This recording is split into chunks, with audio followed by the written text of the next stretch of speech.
Hi everyone, welcome to the feeding series. Today we will be talking about mealtime. We will focus on your kids' mealtime experience and also start talking about their sensory demands and some potential behaviors. As adults, meals might be a time for us to relax, enjoy food, and talk to our family.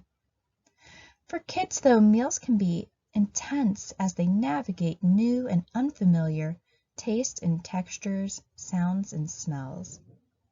There's sometimes a myth floating around that eating is instinctual and easy, but it's actually a very complex skill that gets developed with time. When we add on other expectations, mealtime can be very challenging for kids.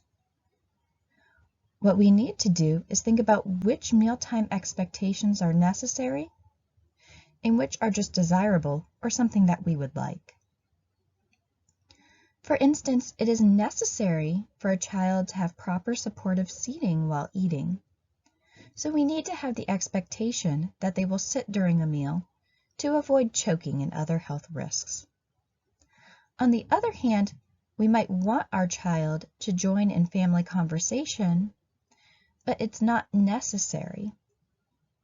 To support your child's eating, it might be helpful to require them to sit while eating, but to not force them to join in conversation while they are still navigating the eating process. These are just two very common examples, but you can think about your own expectations for your children and see where you can provide a little bit of flexibility to make meals easier for everyone. Another way we can make meals easier for kids is to understand their sensory experience. By cutting down on distractions like TV, toys, and even conversation, we can help our child focus on their food. There might be times that food doesn't interest your child, or they start to get distracted wanting to do other things. This is where play comes in. It's very beneficial to let your child play with their food.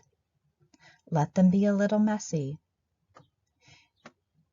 If it is a positive experience with food, try to allow them to do it. The most important thing, again, is that we're reinforcing those positive experiences with the food. For instance, kids who play with salad and vegetables and fruit are more likely to eat those healthy foods for the rest of their lives. Which brings us to behaviors, because sometimes we see our child's sensory needs or curiosity as bad behavior. But it's important to remember that all behavior has a purpose, and that purpose is to communicate. So when your child starts to misbehave, we need to ask ourselves, what is this behavior telling me? If your child is throwing their food, they might be bored. They might want to play. It's a good time to establish boundaries that food isn't thrown, and then redirect them to play that is more appropriate, like stacking their food or squishing it between their fingers. They might even make art with their food. Again, we are making those positive experiences.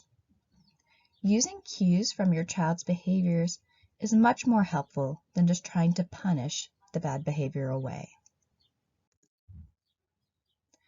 To review, meals can be difficult for kids, so we need to support their sensory needs and use their behaviors to help keep them engaged during meals.